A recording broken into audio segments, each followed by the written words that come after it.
how is it possible that Guns N' Roses can still write amazing like music? Welcome to the podcast, Appetite for Distortion, episode number 521. Welcome to the podcast, WWE superstar and new author, Karrion Kross. How are you, sir? I'm doing really good, man. That sounds crazy to hear out loud. Holy cow. When did the process start for you? I mean, which one sounds crazier, the WWE superstar, because that's been your lifelong dream, or is Yeah. it the author? I'm assuming you meant that one. Having those back to back for sure. The author right now, that's going to take a while to get used to, man. Yeah, I mean, when did the process start? I guess after I was released, and going through just processing what that is, it's, I mean, everybody at some point or another loses a job, whether you quit or you get fired or there's budget cuts or you have a disagreement, whatever it is, right? But it hits a little different when it's your dream job, like when it's the job that you wanted since you were a little kid and you worked your whole life for. So in the process of adjusting to that, I had a lot of people who had also been released asking me, "Hey, like, how do you do it?" and whatnot. And I just had from all directions at that point in my life tell me to write this book. Well, I'm glad that you did. Life is fighting, and it's just like I don't know if you can hear him, by the way. My 2-year-old in the background. Do you hear him shouting, "Daddy, Daddy, No, Dad"? All right, good. Maybe it'll come up in the recording because my lifelong dream of doing radio and getting this opportunity to speak with you, Carrion, and to tie things into together because I'm not built like you. I'm 5'6". I've loved wrestling my entire life. I was kind of limited about what I could do as far as I'm talking on the radio. Maybe I could have been an announcer in another place, another time in space. But to tie into your book, I was just started watching the WWE Unscripted on Netflix, and to tie in what you were just saying, I love the stories. I've been watching since I was a kid. I'll never forget the first time I turned on, like, what is this? It was some promo between Jake the Snake and Rick the Model Martel, and I've been watching since then. I love the stories, but the behind the scenes, you are real people. And for someone like me, it's always been a battle with self-esteem. And it's like you see Carrion or Scarlett. I'm like, these people have the best self-esteem. How do they deal with adversity and dealing and seeing what happens in unscripted in on TV and now with your book? Is that the main point, the main lesson you want to get across to people is to get through adversity and to show that, hey, even though we're built like superheroes, we're human too. We go through anxiety, we go through losses, we go through. So what's the main goal that you want people to get through? Because that's what I'm getting from the book and your stories. very much so. How you put that, it was very eloquent. It would have been more eloquent than I would have been able to encompass. It's Oh, funny, man. thank you. Yeah, no, it's like it's when you're talking. Let me speak for myself. When I'm talking about myself and what I'm attempting to accomplish with the memoir that I wrote, there's so much of my life that is discussed in that, and so many different periods that there's like a dozen different things I was really attempting to accomplish. But that, what you just said, is the main crux of that. It's like you don't have to be dealt a perfect hand to go for something that you love and really want to do with your life. And I was under that illusion for a really long time as a young man that, as you said, you look at these people who have made it and have done amazing things and you think like, oh, well, they clearly had they were a step ahead of everybody. It's like, no, not necessarily. That's not necessarily it. And perhaps some of them were, but I wasn't. And I've gotten, you know, very much everything that I've been looking for of substance in my life. We can talk materialism forever. No one will ever have all the materialism that they're looking for, but that's really not the most important thing in life, especially when you get a little bit of materialism, you realize how unimportant it was. Yeah. So, Oh, that's I love that, and I identify with you certainly again not by size, but we're around the same age. I'm 41. You're 40, right? yep. And it's just you think back to your 20s and where you were in your life, and you're thinking, do you have goals for yourself? Because I told myself I'm gonna be. I got to be full time by the time I'm 28. It took a long time for me to get to work at iHeart, to be the coworker of your producer today, drinking out of his Mets cup. Sorry, I had to call you out, Mike. And now I'm in a place where I'm actually good, and I get to do this side project, this podcast, and talk to some of my favorite people. I'm doing it from home. My son's here. It took a long time to get here, but I didn't see that. Was it Scarlett or who helped you say, keep going? It's gonna happen for you. Don't lose faith. It was very hard for me to see those roadblocks and be okay with them, knowing that it was going to pay off in the future. Well, when I got started, literally nobody. I had to kind of find that belief myself. And the belief was based on other things that I had done in my life where I was fully committed to them. And I have found that when I am unwaveringly committed to something, look, it may take a decade, it may take that long and then some, but every situation is different. But I have gotten out of, this thing that I've been committed to, what I've been looking for, or I have discovered it's not what I thought it was, which Mm. to me, at the end of the day, it's all the same. As long as I've been able to discover something about myself and discover something about this thing that I have been interested in being a part of, um, that is the goal. And I think that's for me, that is the life experience. It's self-discovery through the pursuit of these things that you'd like to try and want to do and be involved with. And I love the self-discovery through the characters that you create on WWE. And I know we're limited. I'm kicking off your radio tour today. I'm honored to do it. I think as you said, it's like your first one. You'll have a lot of fun. We have a cool stations for you lined up. But I have a friend of the show. I think he's a friend of yours that wants to say hi. Cliff Compton, former WWE superstar and tag team champion Domino.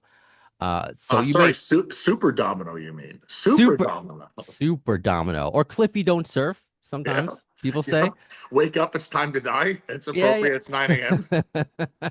So yeah, if you can tell, I have some Guns N' Roses posters. That's the theme of my podcast. I'm sure you've been on wrestling podcasts. That's your theme. Yeah, It's what I do with GNR. So Cliff has been on here, Punk has been on here, wonderful. Charlotte Flair's been on here, all to talk about their Guns N' Roses fandom. And here's the tie-in too. And maybe you have I don't, just to ask if you're a fan. Of Good luck. course. Good luck this weekend against Sami Zayn because I am rooting for you because I was told by Cliff that there was a very awkward meeting between Sammy and Axel at a show in Chicago, and he wanted to take a picture, and Axel's like, he made it weird. So you got to put Sammy in his place. That all that's aside. Fan of Guns N' Roses? Ever been to a show in Vegas or any of the places you've been? I'm just curious of your musical taste. I have never seen Guns N' Roses live, but I grew up on Guns N' Roses, and I liked all of the songs that everybody liked. But the one that hit the biggest for me was off of Use Your Illusions too. You Could Be Mine.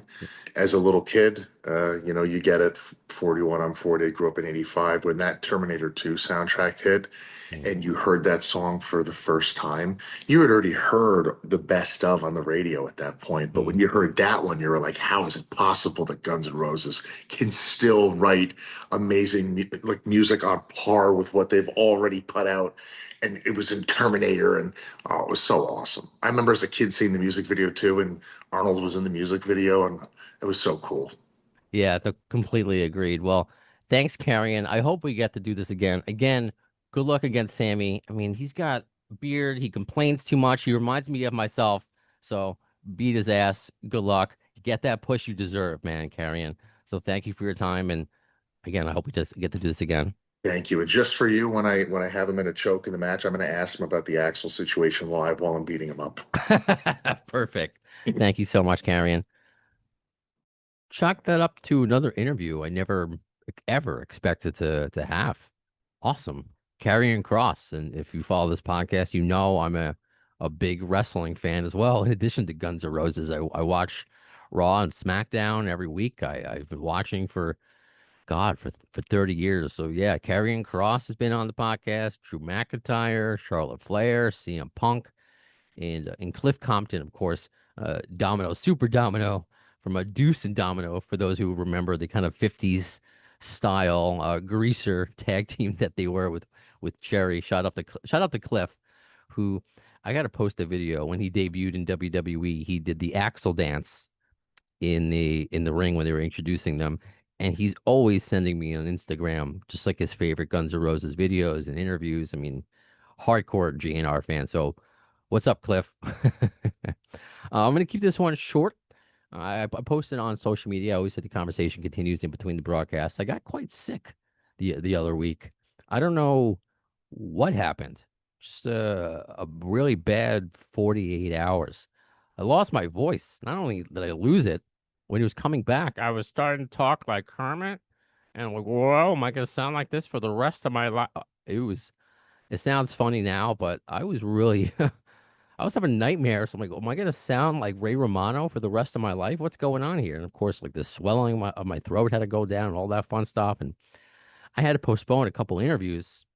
I got one coming up with Halloween and Adam Bomb. I have to reschedule those because I just wasn't my throat wasn't up to it. And today was kind of a test. Short interview, making Karrion Kross. I'm like, I got to make this work, man. This is through my job. Lucky enough to get, have an opportunity. I'll do it. And I feel good. So, more interviews to be scheduled in the coming weeks. So just a little bit of a break while I heal up. Although, if you noticed the other week, I was really cranking out episodes. So it's kind of the ebbs and flows of Appetite for Distortion as we slowly but surely. I mean, it's still a distance away. Episode 600. That's we're quite a ways from that. So 521. Excited to do more. And before I get out of here, a few things I want to acknowledge. Shout out to a listener, Phil from the UK, who won the Guns N' Roses book. I did a contest, if you may recall, a few episodes ago, to guess the secret phrase of Martin Popoff, the This Is 40, the Guns N' Roses book, what he referred to GNR as, and he guessed correctly hair metal, which many of us disagreed with. But I learned a hard lesson that I have listeners everywhere, and it would cost a lot of money to send prizes. So luckily, Phil is a popular dude and had friends visiting New York City. So also, I learned that you can Uber delivery something. So I had the book Uber delivered from Queens, from Forest Hills, where I am, to a hotel in Times Square where his friends are, and they'll bring it back across the pond to him. So I hope you enjoy, buddy. He asked me to autograph it. I think I may have been asked for 3 or 4 autographs in my life. It's not worth anything, but happy to do it. Phil is a longtime listener of the podcast. I'm pretty much sure since day one. He's one of those, I don't understand it, that listens on either 1.5 the speed or twice the speed. Some people do that with podcasts. I'm a fast talking New Yorker. I don't know how you can listen to me speak any faster, but thank you. Also, a thank you, and I'm very I should apologize. I've thanked you personally through emails and online, but anyone who's donated to Patreon, thank you. Really. I'm not ranking it in. I'm certainly not one of those social media influencers that are making money off what they're doing. I'm making some nice chump change where I can pay for Harrison's diapers every now and then. But whoever is donating on Patreon, you know who you are. I know who you are. Thank you so much. And if you want to, everything is through afdpod.com. If you want to, just to be a monthly subscriber, a one-off donation of $3, things are going to go back into the podcast, into Harrison. That's where everything is really for. Yeah, and who knows? Maybe more giveaways. I'd have to figure out how to do digital giveaways or something like that. I'm just not that. I don't know. Or maybe one of these days I become so rich off this that I don't care. Oh yeah, I'll spend $200 to ship something. Uh, I am lucky though, because shout out to Jason from Australia, who's the second person I remember to guess the answer. I think we might have been screwed if I had to deliver that to Australia. But I have a lot of listeners in Australia. I have a lot of listeners that are not here. They're not in New York. They're not in America. And that's the beauty of podcasting, the beauty of radio, really. and connecting. So I want to give back as many ways as possible, and I appreciate that. This is my way of giving back, doing interviews and connecting with you and on the podcast and on social media. So just thanks, Jason. Thanks everyone. Just like thanks everyone to continue to support Appetite for Distortion. A lot more to come. I'd be remiss if I didn't say rest in peace, Ozzy. I can't believe that what 2 weeks after I think it was 17 days after the final show, I did the review. I had to wait for my Jason, another Jason from the UK, to be my co-host on it. And so maybe it might have been 2 weeks right after I posted the review that Ozzy passed. I mean, wow, what a way to go. Whether you can think about, I mean, I have, okay, what if he didn't perform? Would he have lived longer?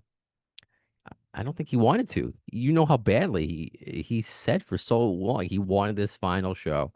And wow, this might have been the greatest send-off in the history of human civilization. Really. I mean, we should all go out like that, doing what we love, knowing how loved we are. And as I'm recording this interview and this portion, it's actually Ozzy's funeral today.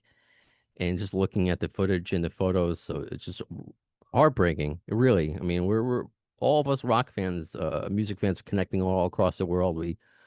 We all have some sort of connection to Ozzy and memory to Ozzy, his music, whether seeing him or meeting him. I've never had the pleasure of interviewing him, but I still feel as connected to him as all of you. So rest in peace, the Prince of Darkness. Just very, very sad.